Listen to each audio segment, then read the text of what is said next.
ओम शांति। 12 सितंबर 2014 साकार महावाक्य। बाबा कहते, मीठे बच्चे, तुम्हें यहाँ प्रवृत्ति मार्ग का लव मिलता है, क्योंकि बाप दिल से कहते हैं मेरे बच्चे। बाप से वर्षा मिलता है, यह लव देहधारी गुरु नहीं दे सकते। आज का प्रश्न, जिन बच्चों की बुद्धि में ज्ञान की धारणा है, शुरुड़ बुद्धि है, उनकी निशानी क्या होगी? उत्तर, उन्हें दूसरों को सुनाने का शौक होगा। उनकी बुद्धि मित्र संबंधियों आदि में भटकेगी नहीं। शुरुड़ बुद्धि जो होते हैं वे पढ़ाई में कभी उबासी आदि नहीं लेंगे, स्कूल में कभी आंखें बंद करके नहीं बैठेंगे। जो बच्चे तवाई होकर बैठते, जिनकी बुद्धि इधर उधर भटकती रहती, वे ज्ञान को समझते ही नहीं। उनके लिए बाप को याद करना बड़ा मुश्किल है। ओम शांति। यह है बाप और बच्चों का मेला, गुरु और चेले अथवा शिष्यों का मेला नहीं है। इन गुरु लोगों की दृष्टि रहती है कि ये हमारे शिष्य हैं अथवा फॉलोअर्स व जिज्ञासु हैं। हल्की दृष्टि हो गई ना, वे उस दृष्टि से ही देखेंगे, आत्मा को नहीं। आत्मा को नहीं, वो उसी दृष्टि से देखेंगे ये हमारे फॉलोअर्स हैं। वो उस दृष्टि से ही देखेंगे, आत्मा को नहीं। वे देखते हैं शरीरों को, और वे चेले भी देह अभिमानी होकर बैठते हैं। मैं गुरु जी का विशेष चेला हूं। वे देखते हैं शरीरों को, और वे भी फिर देह अभिमानी होकर बैठते, उनको अपना गुरु समझते हैं। दृष्टि ही वे रहती है कि हमारा गुरु है, गुरु के लिए रिगार्ड रखते हैं। यहाँ तो बहुत फर्क है। यहाँ बाप ही बच्चों का रिगार्ड रखते हैं, वहां चेले शिष्य फॉलोअर्स वो गुरु का रिगार्ड रखते हैं। यहाँ बाप ही बच्चों का रिगार्ड रखते हैं। कितना फर्क है। जानते हैं इन बच्चों को पढ़ाना है, यह सृष्टि चक्र कैसे फिरता है, बेहद की हिस्ट्री ज्योग्राफी बच्चों को समझानी है। उन गुरुओं के दिल में बच्चे का लव नहीं होगा। गुरु के पास जाएंगे तो वो आपको बच्चे बच्चे कह के, या बच्चे का लव नहीं होगा उनकी दृष्टि में। बाप के पास तो बच्चों का बहुत लव रहता है, और बच्चों का भी बाप पर लव रहता है। तुम जानते हो, बाबा तो हमको सृष्टि चक्र का ज्ञान सुनाते हैं। वे क्या सिखाते हैं? आधा कल्प शास्त्र आदि सुनाते, भक्ति के कर्म कांड करते, गायत्री संध्या आदि सिखाते रहते। आधा कल्प तो हमने ये सीखा है, पर अब बाप हमको ये सब नहीं सिखाते हैं। ये तो बाप आया हुआ है, अपना परिचय दे रहे हैं। हम बाप को बिल्कुल नहीं जानते थे, सर्वव्यापी ही कह देते थे। कभी भी पूछो परमात्मा कहाँ है, तो झट कहेंगे वे तो सर्वव्यापी है, हर जगह व्यापक है। सर्वव्यापी ही कह देते हैं। तुम्हारे पास मनुष्य जब आते हैं तो पूछते हैं यहाँ क्या सिखाया जाता है? आते हैं, पूछते हैं ना, बोलो हम राजयोग सिखाते हैं, जिससे हम मनुष्य से देवता अर्थात राजा बन सकते हो। तुम भी बन सकते हो, आओ तो सीखो। राजा बन सकते हो, और कोई सत्संग ऐसा नहीं होगा जो कहे हम मनुष्य से देवता बनने की शिक्षा देते हैं। होगा ऐसा कोई? देवताएं होते हैं सतयुग में, और कलयुग में है मनुष्य। अब हम तुमको सारे सृष्टि चक्र का राज समझाते हैं, जिससे तुम चक्रवर्ती राजा बन जाएंगे, और फिर तुमको पावन बनने की बहुत अच्छी युक्ति बताते हैं। ऐसी युक्ति कभी कोई समझा ना सके। यह है सहज राजयोग। बाप है पतित पावन, वे सर्वशक्तिमान भी है, तो उनको याद करने से ही पाप भस्म होंगे? क्योंकि योग अग्नि है ना, योग जो लगाते हैं वो अग्नि समान है। तो पिछले जितने भी पाप कर्म हुए हैं वो सब योग अग्नि में भस्म होंगे। तो यहाँ नई बात सिखलाते हैं, ये ज्ञान मार्ग है। ज्ञान सागर एक ही बाप होता है, ज्ञान और भक्ति अलग अलग है। ज्ञान सिखाने लिए बाप को आना पड़ता है, क्योंकि वही ज्ञान का सागर है। वे खुद आकर अपना परिचय देते हैं कि मैं सबका बाप हूँ, मैं सबका बाप हूँ। ब्रह्मा द्वारा सारी सृष्टि को पावन बनाता हूँ। पावन दुनिया है सतयुग, पतित दुनिया है कलयुग। तो सतयुग आदि, कलयुग अंत का यह है संगम युग। इनको लीप युग कहा जाता है। इसमें हम जंप मारते हैं, इस लीप युग में हम जंप मारते हैं। कहाँ?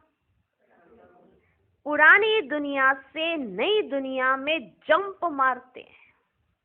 वे तो सीढ़ी से आहिस्ते आहिस्ते नीचे उतरते आए, यहाँ तो हम छी दुनिया से नई दुनिया में एकदम जंप मारते हैं, सीधा चले जाते हैं ऊपर, सीधा ऐसी जंप मारते हैं।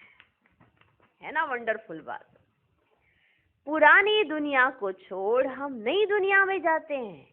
यह है बेहद की बात। बेहद की पुरानी दुनिया में देखो बच्चे, ढेर मनुष्य हैं। नई दुनिया में तो बहुत थोड़े मनुष्य होते हैं, जिसको स्वर्ग कहा जाता है। वहां सब पवित्र रहते हैं, और कलयुग में है सब अपवित्र। अपवित्र रावण बनाते हैं। ये तो सबको समझाते हैं कि तुम अब रावण राज्य अथवा पुरानी दुनिया में, असल में राम राज्य में थे जिसको स्वर्ग कहा जाता था। फिर कैसे 84 का चक्कर लगाकर नीचे गिरे हो, सो तो हम बता सकते हैं ना, सो तो हम बता सकते हैं। जो अच्छे समझदार होंगे वे झट समझेंगे, जिसको बुद्धि में नहीं आएगा वे तो तवाई के मिसल इधर उधर देखते रहेंगे, अटेंशन से सुनेंगे नहीं। कहते हैं ना, तुम तो जैसे तवाई हो। सन्यासी लोग भी जब कथा बैठ सुनाते हैं तो क्या करते हैं?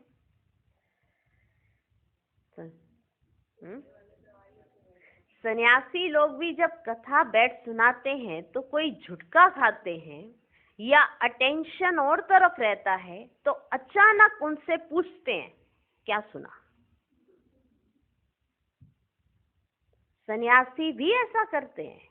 अब सारे के सारे, अब सन्यासी कथा सुना रहे हैं, वो तो सुना रहे हैं, और जितने सारे बैठे हैं वो सारे सो जाएं।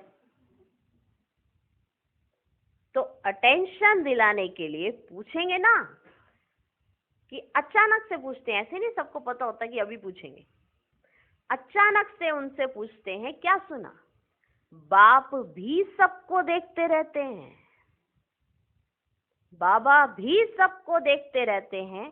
कोई तवाई तो नहीं बैठे हैं। अच्छे शुरुड़ बुद्धि जो होते हैं वे पढ़ाई में कभी उबासी आदि नहीं लेंगे। स्कूल में कभी कोई आंखें बंद करके बैठे, ये तो कायदा ही नहीं। माना स्टूडेंट कौन से हो, टीचर कौन सा है, ये यहाँ याद नहीं है। पढ़ाया क्या जा रहा है उस पर कंसंट्रेशन है ही नहीं, इसलिए बुद्धि खिसक जाती है। खिसक जाती है ना, क्योंकि तवाई में से बैठे। बाप भी सबको देखते रहते हैं, कोई तवाई तो नहीं बैठे हैं।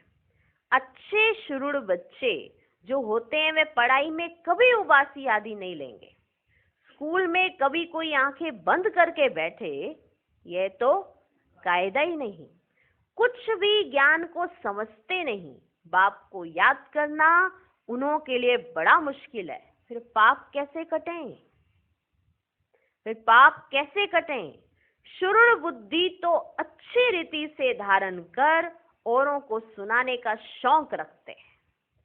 ज्ञान नहीं है तो बुद्धि मित्र संबंधियों की तरफ भटकती रहती है। यहाँ तो बाप कहते हैं और सब कुछ भूल जाना है, पिछाड़ी में कुछ भी याद ना आए। बाबा ने सन्यासियों आदि को देखा हुआ है जो पक्के ब्रह्म ज्ञानी होते हैं, सवेरे ऐसे बैठे बैठे ब्रह्म तत्व को याद करते करते शरीर छोड़ देते हैं। उनके शांति का प्रवाह बहुत होता है। अब वे ब्रह्म में लीन तो हो ना सके, फिर भी माता के गर्भ से जन्म लेना पड़ता है। बाप ने समझाया है, वास्तव में महात्मा तो कृष्ण को कहा जाता है, मनुष्य तो बिगर अर्थ समझे ऐसे ही कह देते हैं।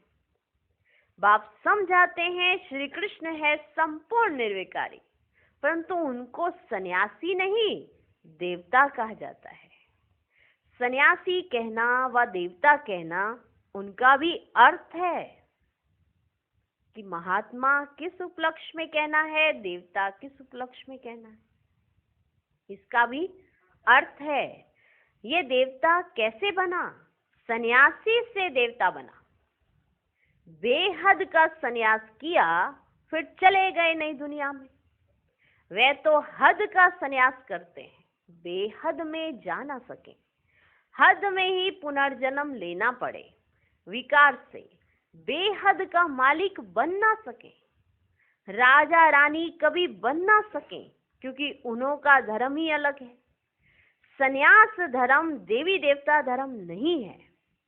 बाप कहते हैं मैं अधर्म विनाश कर देवी देवता धर्म की स्थापना करता हूँ। विकार भी अधर्म है ना, इसलिए बाप कहते हैं सब का विनाश और एक आदि सनातन देवी देवता धर्म की स्थापना करने मुझे आना पड़ता है।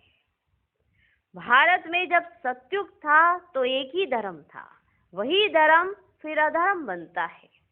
अब तुम फिर से आदि सनातन देवी देवता धर्म स्थापन कर रहे हो। जो जितना पुरुषार्थ करेंगे उतना ऊंच पद पाएंगे। अपने को आत्मा निश्चय करना है, भलग्रस्त व्यवहार में रहो, उसमें भी जितना हो सके उठते बैठते या पक्का करो। जैसे भक्त लोग सवेरे उठकर एकांत में बैठ माला जपते हैं, तुम तो सारे दिन का हिसाब निकालते हो। फलाने समय इतनी याद रही, सारे दिन में इतना समय याद रही, टोटल निकालते हो ना।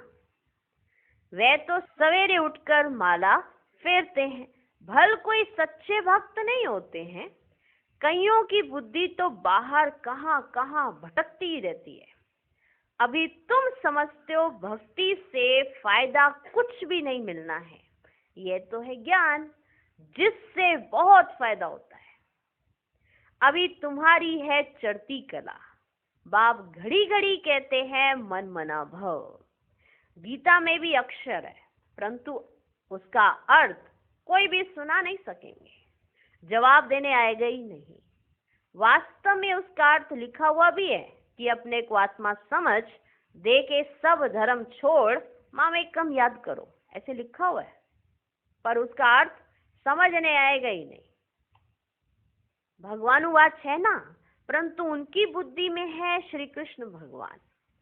वह तो देहधारी पुनर्जन्म में आने वाला है ना, उनको भगवान कैसे कह सकते हैं? तो सन्यासी आदि किसी की भी दृष्टि बाप और बच्चों की नहीं हो सकती है। भल गांधी जी को बापूजी कहते थे, परंतु बाप बच्चे का संबंध नहीं कहेंगे। गुरु शिष्य में भी बाप और बच्चे का संबंध नहीं है। गांधी जी को जो बापूजी कहते थे उसमें भी बाप और बच्चे का संबंध नहीं है।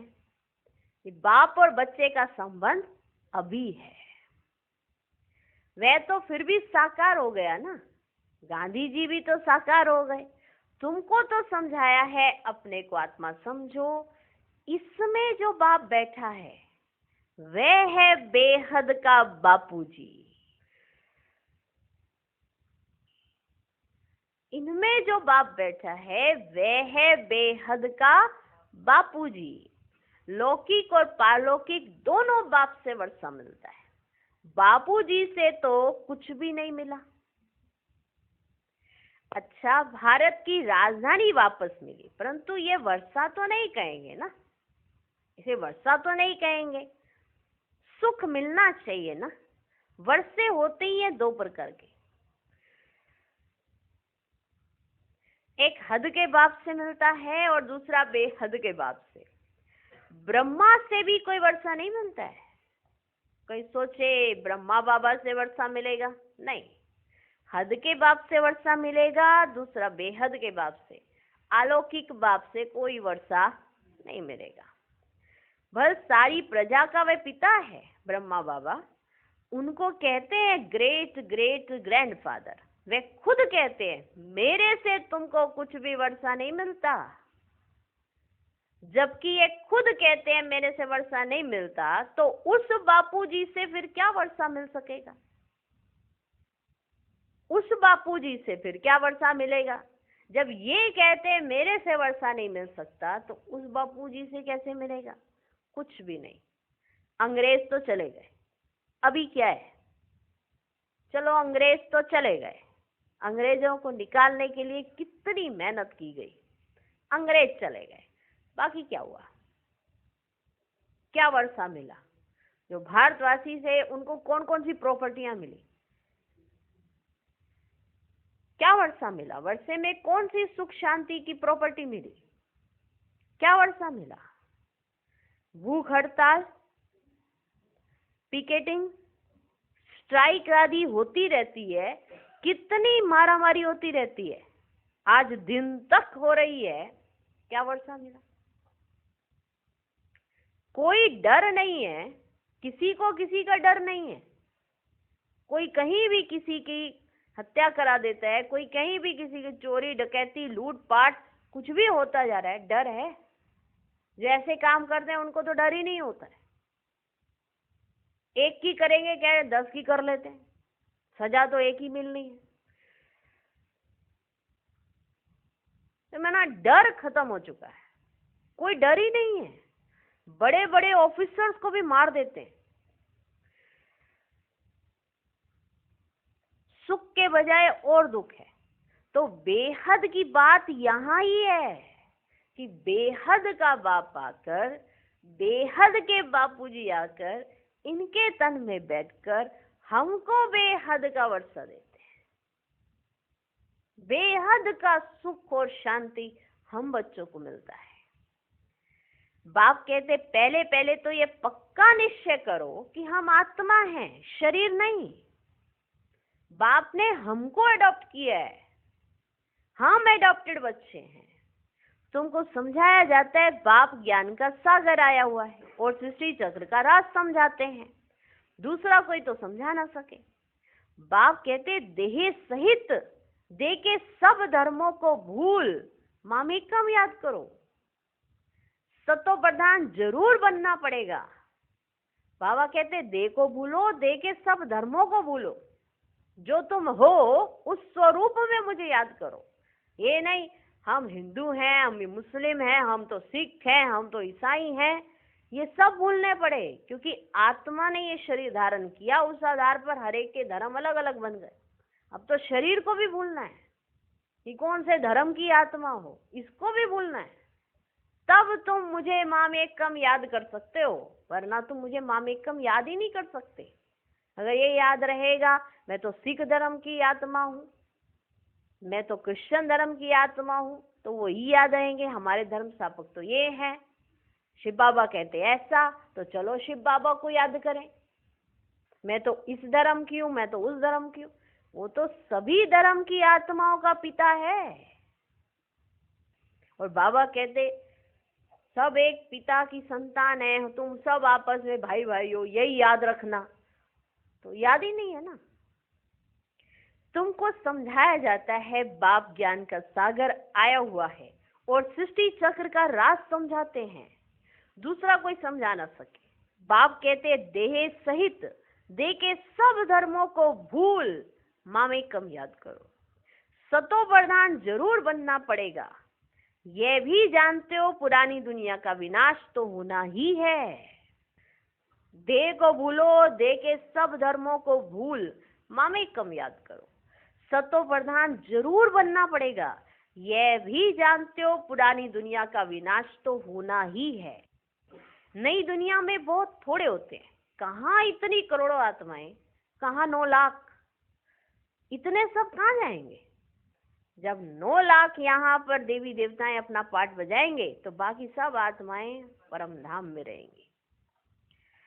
अब तुम्हारी बुद्धि में है हम सब आत्माएं ऊपर में थी, फिर यहाँ आई हैं पाठ बजाने। आत्मा को ही एक्टर कहेंगे, आत्मा को ही एक्टर कहेंगे, शरीर को नहीं। ये अपने आप एक्ट कर रहा है, आत्मा एक्ट कर रही है। शरीर रूपी ये कॉस्ट्यूम ये जो पहना है ना, इसके थ्रू, ये जो कॉस्ट्यूम है हमारा, इसके थ्रू आत्मा एक्ट कर रही है। आत्मा को ही एक्टर कहेंगे, कॉस्ट्यूम को नहीं एक्टर कहेंगे।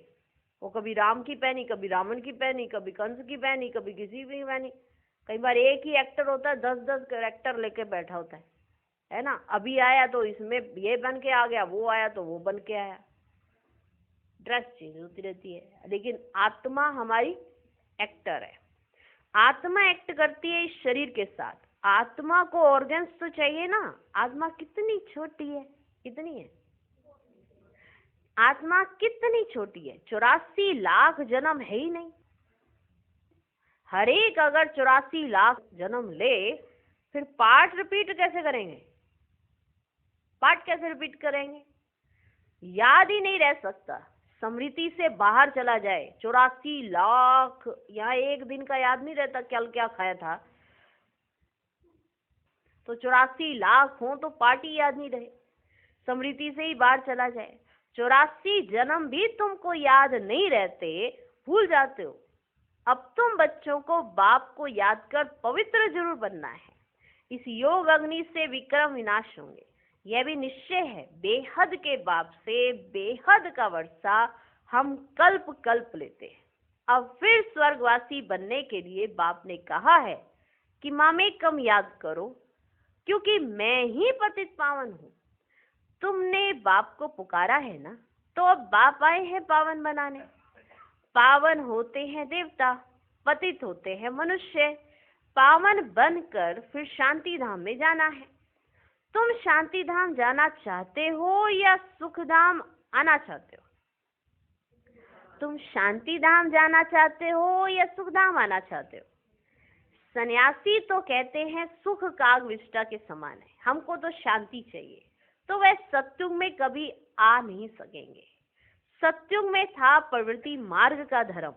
देवताएं निर्विकारी थे, वही पुनर्जन्म लेते लेते पतित बनते हैं। अब बाप कहते हैं निर्विकारी बनना है, स्वर्ग में चलना है, तो मुझे याद करो तो तुम्हारे पाप कट जाएं, पुण्य आत्मा बन जाएंगे। फिर शांति धाम सुख धाम में जाएंगे।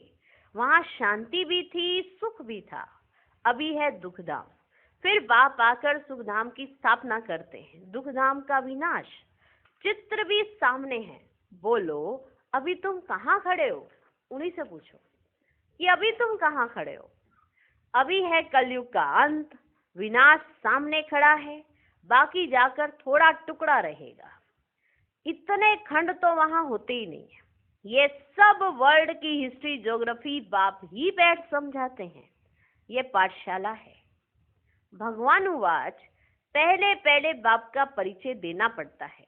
अभी कलयुग है, फिर सतयुग में जाना है, वहां तो सुख ही सुख होता है। एक को याद करना वह है अव्यभिचारी याद, शरीर को भी भूल जाना है।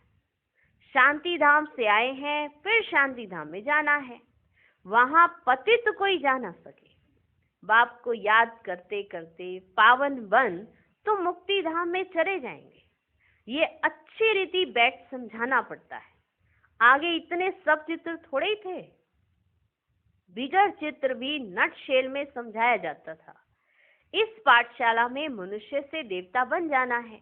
यह है नई दुनिया के लिए नॉलेज, वे बाप ही देंगे ना। तो बाप की दृष्टि रहती है बच्चों पर, हम आत्माओं को पढ़ाते हैं। तुम भी समझाते हो, बेहद का बाप हमको समझाते हैं। उनका नाम है शिव बाबा। सिर्फ बेहद का बाबा कहने से भी मूंझ जाएंगे।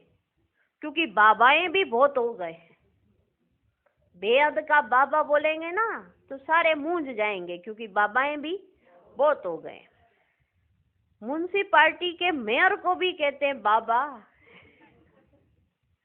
हाँ, म्युनिसिपालिटी के मेयर को भी कहते हैं बाबा। बाप कहते हैं मैं इसमें आता हूं तो भी मेरा नाम शिव ही है। मैं इस रथ द्वारा तुमको नॉलेज देता हूं। इनको एडॉप्ट किया है, इनका नाम रखा है प्रजापिता ब्रह्मा। इनको भी मेरे से वर्षा मिलता है। तुमको इनसे नहीं, इनको मेरे से वर्षा लेना होता है। तो तुमको भी किससे वर्षा लेना है? मेरे से ही लेना है। मैं ही बेहद का बाप हूँ, मैं ही शिव बाबा हूँ। तो बाबा इनमें आते हैं, प्रवेश करते हैं, इनका नाम प्रजापिता ब्रह्मा रखते हैं। इनको भी बाबा कहते मेरे से वर्षा मिलता है। अच्छा, मीठे मीठे सिकिलधे बच्चों प्रति माता पिता बाप दादा का याद प्यार और गुड मॉर्निंग। रूहानी बाप की रूहानी बच्चों को नमस्ते। हम रूहानी बच्चों की भी रूहानी बाप को नमस्ते नमस्ते नमस्ते। Good morning good morning good morning. धारणा के लिए मुख्य सार। पहला पॉइंट, अभी पुरानी दुनिया से नई दुनिया में जंप देने का समय है, इसलिए इस पुरानी दुनिया से बेहद का संन्यास करना है, इसे बुद्धि से भूल जाना है। दूसरा पॉइंट, पढ़ाई पर पूरा अटेंशन देना है। स्कूल में आंखें बंद करके बैठना ये कायदा नहीं है। ध्यान रहे पढ़ाई के समय बुद्धि इधर उधर ना भटके, उबासी ना आए। जो सुनते जाएं वे धारण होता जाए। आज का वरदान, बाप की आज्ञा समझ मोहब्बत से हर बात को सहन करने वाले सहनशील भव। कई बच्चे कहते हैं कि हम राइट हैं, फिर भी हमें ही सहन करना पड़ता है, मरना पड़ता है। लेकिन यह सहन करना व मरना ही धारणा की सब्जेक्ट में नंबर लेना है, इसलिए सहन करने में घबराओ नहीं। कई बच्चे सहन करते हैं लेकिन मजबूरी से सहन करना और मोहब्बत में सहन करना, इसमें अंतर है। बातों के कारण सहन नहीं करते हो, लेकिन बाप की आज्ञा है सहनशील बनो, तो आज्ञा समझ मोहब्बत में सहन करना अर्थात स्वयं को परिवर्तन कर लेना, इसकी ही मार्क्स है। आज का स्लोगन, जो सदा खुशी की खुराक खाते हैं वे तंदुरुस्त रहते हैं। ओम शांति।